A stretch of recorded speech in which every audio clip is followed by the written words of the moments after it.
everyone? Hope we're all doing okay. In today's video, we're going to be going over the top 5 best weight changes in the UFC. But before I get started, I just want to mention that this isn't going in any particular order. And also, I'm going off their UFC records when they were in that weight category in the UFC. I'm not counting it outside of the UFC or in the regional scenes or anything like that. And if you do enjoy UFC content, make sure to drop a sub. Now, to start things off, I'm going with the most recent weight change, and that is Alex Pereira in the middleweight division. He had a record of 4-1, and in the light heavyweight division, he has a record of 5-1. And obviously, in that middleweight division, he only lost once. The same goes for the light heavyweight division. However, in that middleweight division, his first 2 or 3 fights were against just okay opponents, nothing elite.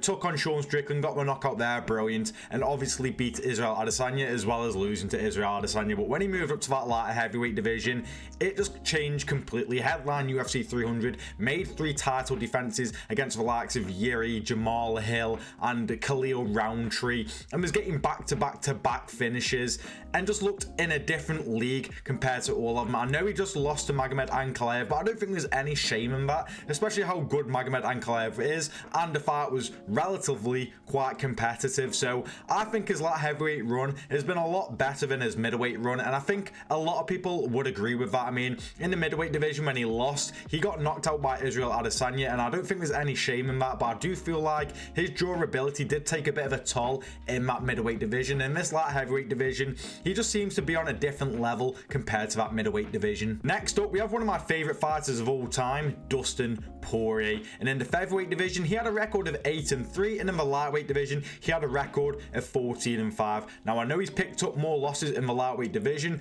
but the competition he was facing in the lightweight division was a lot more harder than his competition in the featherweight division. In all fairness, he still fought some tough competition in the featherweight division. I just think the lightweight division, you look at who he's lost to: Charles Oliveira, Islam Makhachev, Khabib, Justin Gaethje. They are all big names, and obviously Michael Johnson as well, but the rest of them, all massive names. And in that featherweight division, it was Conor McGregor, big name in all fairness, the Korean Zombie, another good one, and Cub Swanson as well. But I think it's fair to say that the lightweight division is leagues and leagues ahead of the competition I've just listed in the featherweight division. In the featherweight division, he will get rocked quite often, and his durability was quite in question at the featherweight division.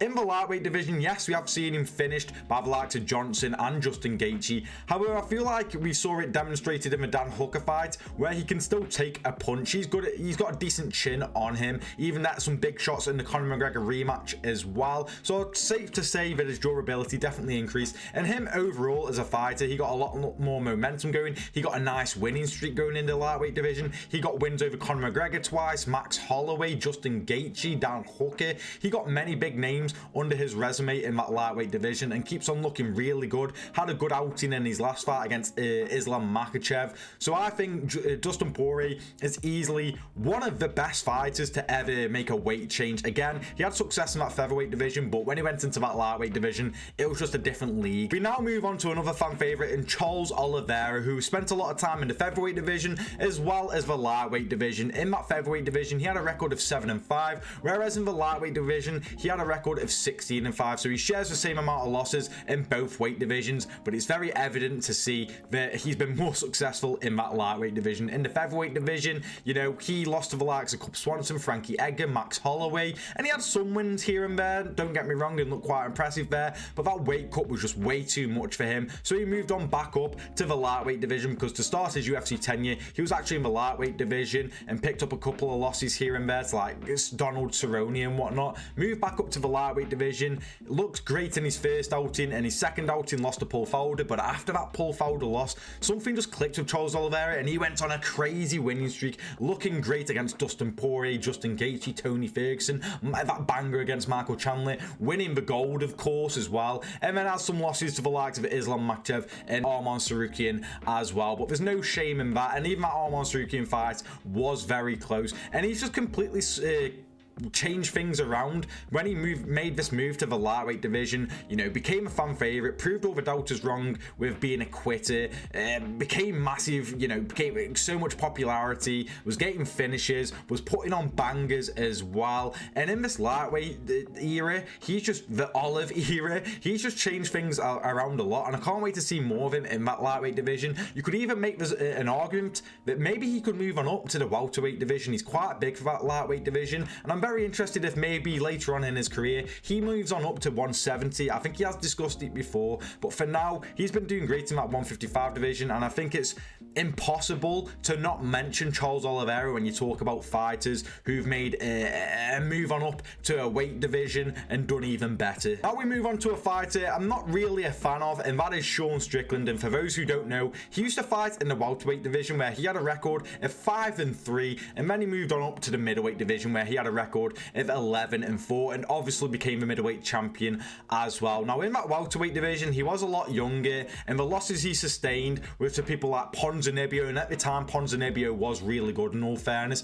and also Kamaru Usman, and there's no shame in that. But then he moved to the middleweight division where he found a lot of success, and in all fairness to Sean Strickland, I'm not exactly a fan of his necessarily. However, he's only really lost to elite competition. You got Sean Strickland, Jared Cannonier in a fight where arguably he could have won, and then obviously twice to Dricus du Plessis, and in that first fight there's an argument that he won that one as well. So he hasn't lost to bad competition, got wins over the likes of Brendan Allen, Paulo Costa, and obviously the big one over Israel Adesanya. And he's grown even more in that middleweight division. No one really remembers his welterweight tenure compared to his middleweight. That's when he started to make a name for himself. I think he made that move to the middleweight division in 2020 when it became COVID against Jack Marshman, and it's been a big benefit of his career because he's became a big name, a contender. And in that welterweight division, I think he was just cutting way too much weight. In that middleweight division, he's found a home for that weight category. Now I know I said I was only going to do a top 5, but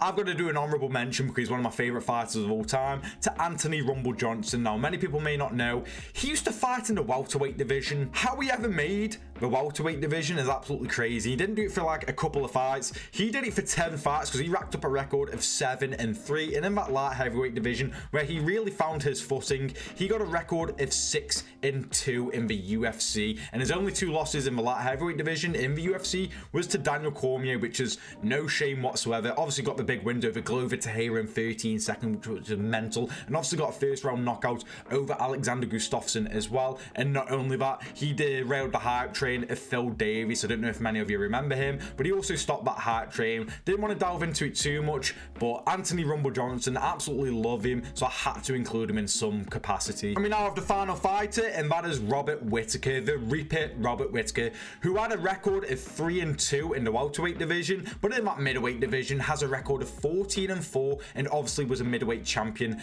as well. Now when he was in the welterweight division, obviously he was very young, lost to Stephen Wonderboy Thompson, I think Court McGee as well, made the move to the middleweight division, went on a crazy winning streak, and really became a big name in that middleweight division when he defeated Jacare Souza. I know that Jacare was a bit older, but at that time no one really knew if Whittaker could hang in there with him at the time. I think his best win was Derek Brunson, which was a good win, but going in against Jacare, everyone knew Jacare was the real deal. I think he was coming off a loss against Yoel Romero, but arguably he should have beat Yoel Romero. Whittaker was able to finish Jacare in like the second round by a brutal head kick, and then obviously went on to win the championship in 2 bangers against Yoel Romero. Obviously has 2 losses to Adesanya, but then has some wins over Jared Cannonier, Paulo Costa, also went on to beat Darren Till as well. Has some big wins in that middleweight division, has a loss to Khamzat Chimaev and Dricus du Plessis, but those people he's lost to in that middleweight division, again, Izzy twice, and arguably people say he won that second fight,